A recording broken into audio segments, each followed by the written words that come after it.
বিএনপির ভারপ্রাপ্ত চেয়ারম্যান তারেক রহমানের ঘোষিত ৩১ দফা রূপরেখা বাস্তবায়নের লক্ষ্যে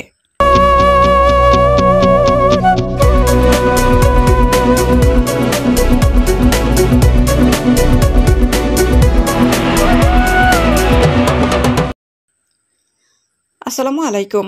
এডিপি বাংলার সংবাদে সবাইকে স্বাগত জানাচ্ছি। আমি Suma Ahmed. Staff reporter Haruna রশিদের পাঠানো তথ্যচিত্রে দেখুন বিস্তারিত। জয়পুরহাটের খেতলালে জনসভা অনুষ্ঠিত হয়েছে। খেতলাল পাইলট সরকারি মডেল উচ্চ বিদ্যালয় ও কলেজ মাঠে এই জনসভায় প্রধান অতিথি হিসেবে বক্তব্য দেন বিএনপি জাতীয় নির্বাহী কমিটির অন্যতম সদস্য ও জয়পুরহাট ২ আসনের সাবেক সংসদ সদস্য ইঞ্জিনিয়ার গোলাম মোস্তফা।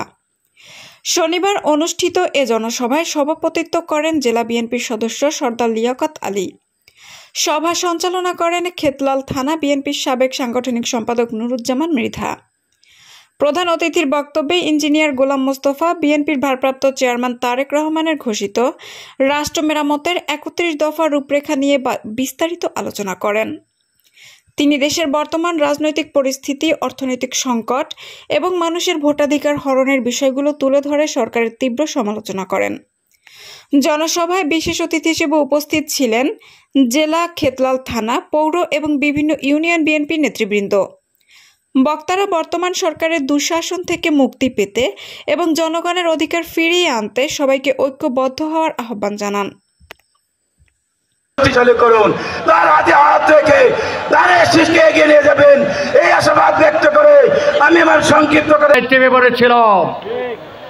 আপনাদের কথা বলার কোনো অধিকার ছিল না, মানুষের জানমালের নিরাপত্তা ছিল না, বিচার বিভাগের স্বাধীনতা ছিল না, খুন ডাকাতি রাহাজানি প্রতিদিনের নিত্যদিনের সঙ্গী ছিল। প্রিয় ভাইরা, একজন নাগরিকের ভোট দেওয়া একটি মৌলিক অধিকার।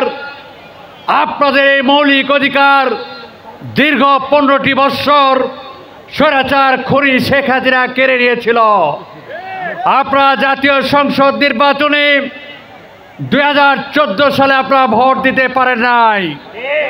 বিনা ভোটে ১৫৩টি আসনে স্বৈরাচার খুনি শেখ হাসিনা বিনা ভোটে নির্বাচিত হয়ে অবৈধভাবে সরকার গঠন করেছিল। ২০১৮ সালে ড্যামি নির্বাচন করেছিল, দিনের ভোট রাতের বেলা দিয়েছিল এবং ২০২৪ সালে আবার একটি নীল নকশা নির্বাচন করেছিল।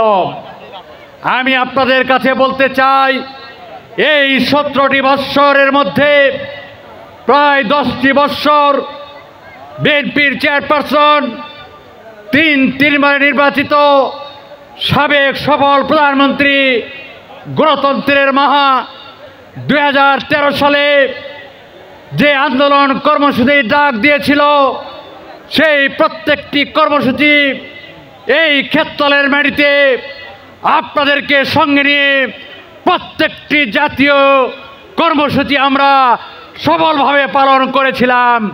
প্রিয় ভাই বোনেরা, ২০১৩ সালের পরে ২০১৪ সালের ৫ই জানুয়ারি যে নির্বাচনের নামে নির্বাচন খেলা হয়েছিল, কোনো ভোট হয় নাই। এই নির্বাচনের পূর্বে সম্ভবত ২০১৩ সালের ডিসেম্বর মাসে তৎকালীন প্রধান নির্বাচন কমিশনার রকিবউদ্দিনের বিরুদ্ধে এই খেতলালের মাটিতে আমি আপনাদেরকে সঙ্গে নিয়ে আমি সেই অবৈধ নির্বাচন কমিশনার রকিবউদ্দিনের বিরুদ্ধে ঝাড়ু মিছিল করেছিলাম। সেখানে আমাদের মা বোনেরা, প্রায় ১৫০০ মা বোনেরা তাদের ঝাড়ু নিয়ে দেখিয়ে দিয়েছিল এই নির্বাচন কমিশন আন্ডারে কোনো নির্বাচন হতে পারে না, এবং আপনারা হাজার হাজার নেতাকর্মীরা ছিলেন। প্রিয় ভাইরা, এমনইভাবে ২০১৭ সাল পর্যন্ত বিএনপির চেয়ারপারসন গণতন্ত্রের মা দেশনেত্রী বেগম খালেদা জিয়া যতগুলি কর্মসূচি দিয়েছিল, আমি আপনাদেরকে সঙ্গে নিয়ে এই খেতলালের মাটিতে প্রত্যেকটি কর্মসূচি সঠিকভাবে পালন করেছি। আপনারা ভাইয়ের আমার, আগামী জাতীয় নির্বাচনকে কেন্দ্র করে বাংলাদেশে অনেক ষড়যন্ত্র চলছে। সকল ষড়যন্ত্রকে উপেক্ষা করে আগামী দিনে ধানের শীষকে আমরা জয়যুক্ত করবো ইনশাল্লাহ। ভাইয়ের আমার, দীর্ঘ 16 বছর যে ব্যক্তি আমাদের সাথে ছিলেন সেই ব্যক্তি হলেন ইঞ্জিনিয়ার গোলাম মোস্তফা।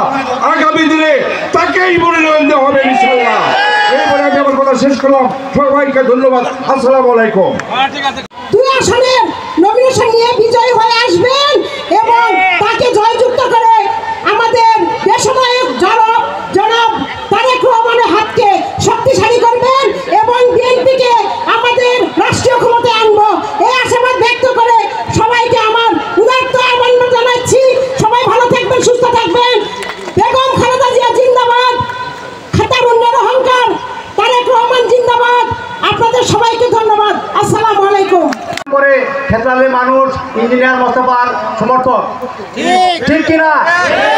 আর যার কারণে আজকে আপনারা যারা উপস্থিত হয়েছেন সকলকে আমাদের মাঝে যে প্রাণপ্রিয় নেতা সাবেক এমপি মোস্তফা, বিভিন্ন স্তরের নেতৃবৃন্দ